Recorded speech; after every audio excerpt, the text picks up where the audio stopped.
I'll give the floor to the representative nominated by the Pacific region, Mr. Ghazali Ohorella from Indonesia.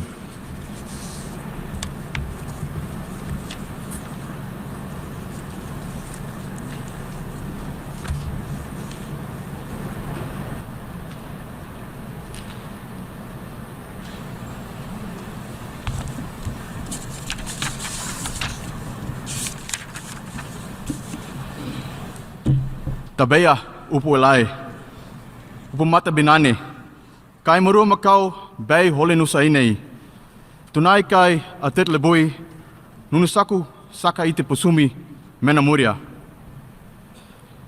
Your Excellencies, Honorable Ministers, Ambassadors, Heads of Delegations, my Indigenous relations, ladies and gentlemen. I am a proud product of Maluku and a young descendant of the Alifuru people.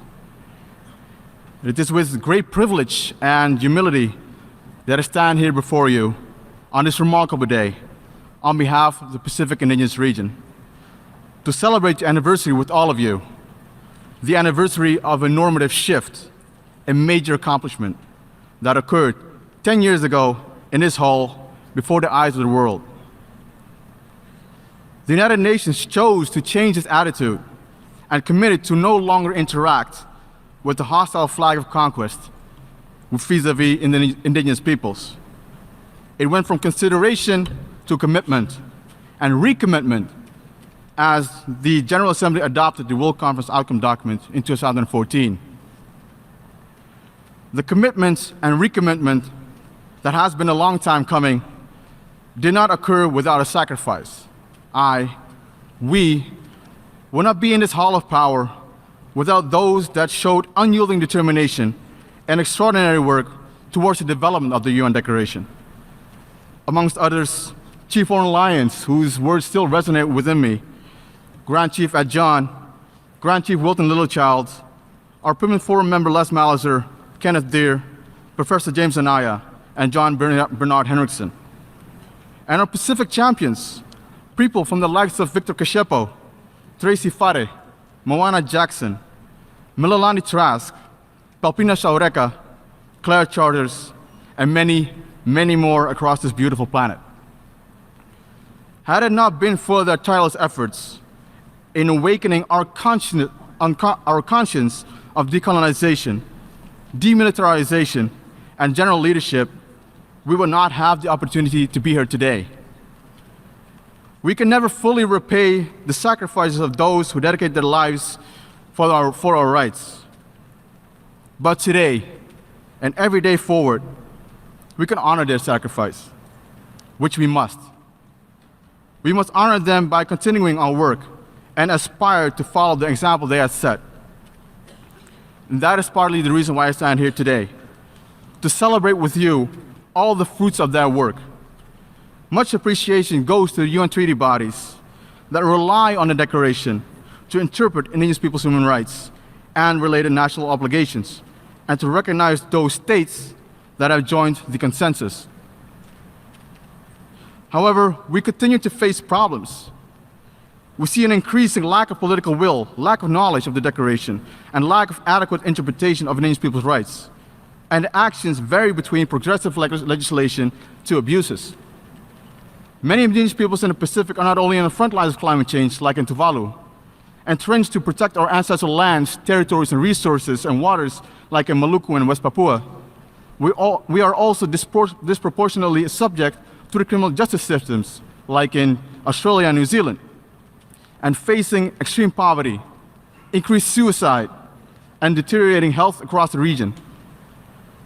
The numerous interventions that were delivered the past decade is a statement to that, including Mr. Irvins Auguste, from whom spoke yesterday at the Permanent Forum on behalf of Project Access Capacity Training Workshop, emphasizing the need for both states and indigenous peoples to move from rhetoric to action.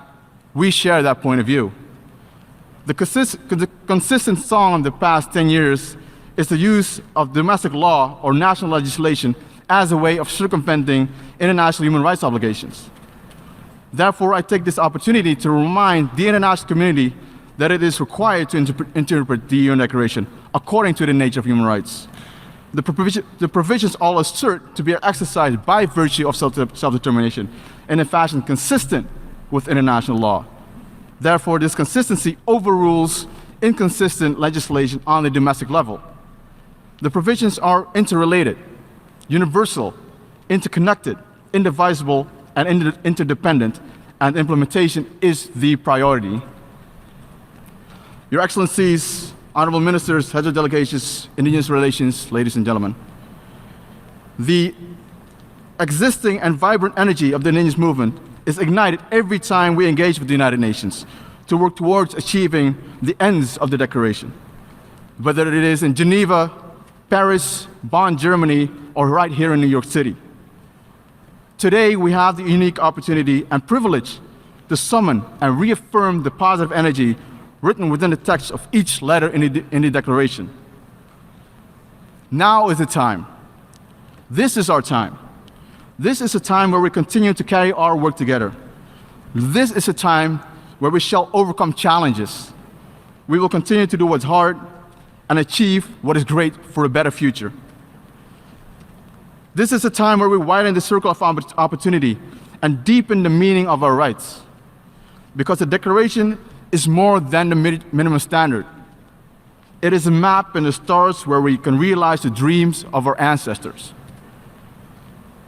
So I look to our future elders.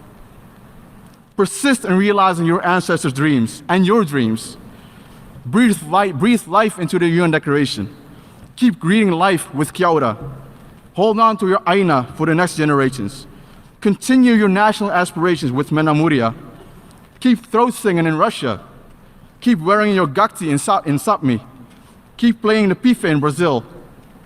And keep the round dance going, my North American family. At times it can be difficult, but in the end, hope, dignity, and justice will prevail. Because people ultimately stand up for principles, values, and a love for Mother Earth. Matebulu, Ami Alifura Nai Bai Maluku, thank you.